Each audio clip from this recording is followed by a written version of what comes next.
What we are about is making a political revolution, and Oklahoma can help us move in that direction.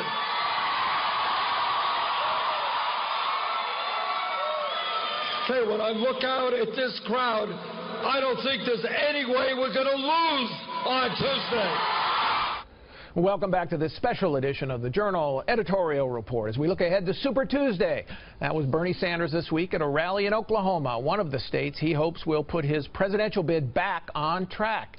Democratic strategists say Sanders is within striking distance of Hillary Clinton in at least 5 states voting on March 1st, including Vermont, Massachusetts, Oklahoma, Colorado, and Minnesota. But is it enough to stop her recent momentum? We're back with Bret Stephens, Kim Strassel, James Freeman, and Mary Anastasia O'Grady. So, Bret, what does Bernie Sanders have to do to get the revolution revving up again?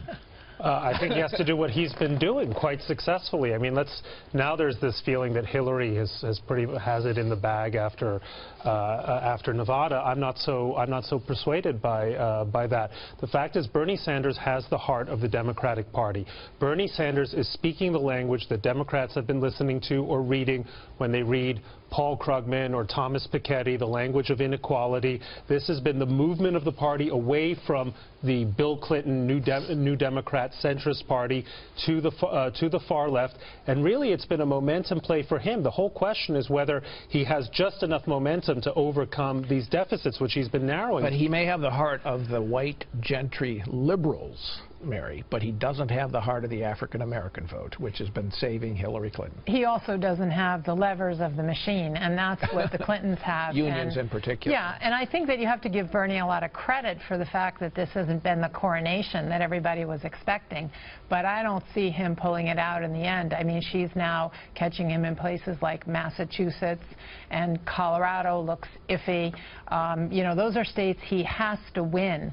And if he doesn't win those, you know, the other ones that she walks away with are going to be. He's got to show he can win outside of New England. I think Colorado is crucial to him. If you can't win in a state that's legalized marijuana and you're part of the left, where can you win? I think that's. Well, it's also, you spend any time in Denver, it's a very young city. You have the People's Republic of Boulder a little bit north of there. I mean, you mentioned they smoke a lot of weed. This should be a Sanders crowd. So I think that's a major alarm if he's not able to win in Colorado. But if he does, maybe he picks up Minnesota.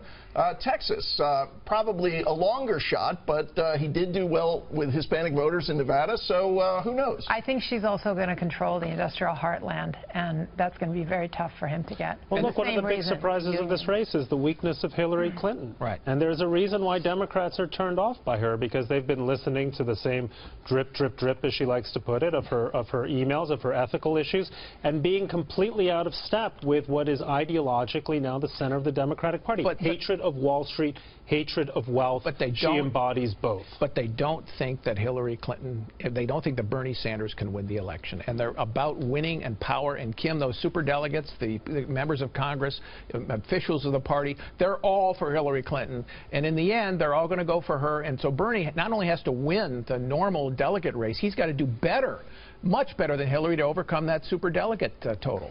He does, and that's almost an impossible calculation to see happening.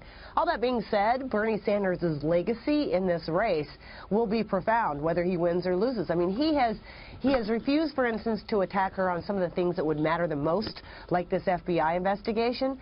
But the arguments that he's been making about her speeches to Wall Street, his demands that she release those speeches, you know how the New York Times come out and also say she needed to release the speeches, that is something that a lot of voters are listening to, they're worried about with her, and there is a question going forward about her ability to unite the party in the end, or at least get enough enthusiasm to help her in a general. I agree with that point on enthusiasm, Kim, but I think she's going to have generally the party united. And I think the Democratic Party is going to be less fractured than the Republican Party if Donald Trump's the nominee. I mean, true. Do you agree with that or no? Yeah, no, we do, except for what we are seeing as part of this whole race is that Republicans are coming out in these primary races in droves, not so much on the Democratic side. And even some on the left are worrying about that already. Bret, the Goldman Sachs speeches, the transcripts, I know that's not quite as much, 250,000 isn't quite as much as you get. It's a little less than what I get, but not really. But I don't get anything. But is that a vulnerability for her?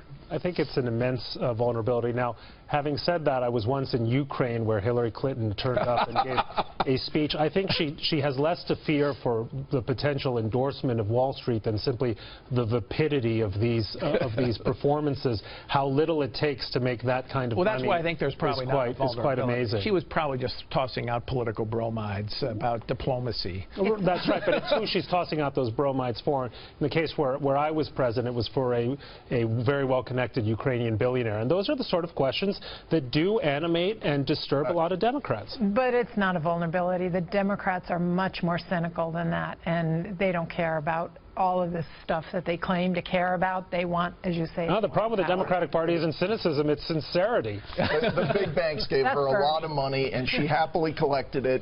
People are wondering, what did they get for their money? And I don't think she's worried about all the bromides on foreign policy. What she's worried about is probably the very gracious, kind words for her hosts at Goldman Sachs, which are not going to look good in an ad from Republicans or from Bernie Sanders. All right, interesting, James. Thank you.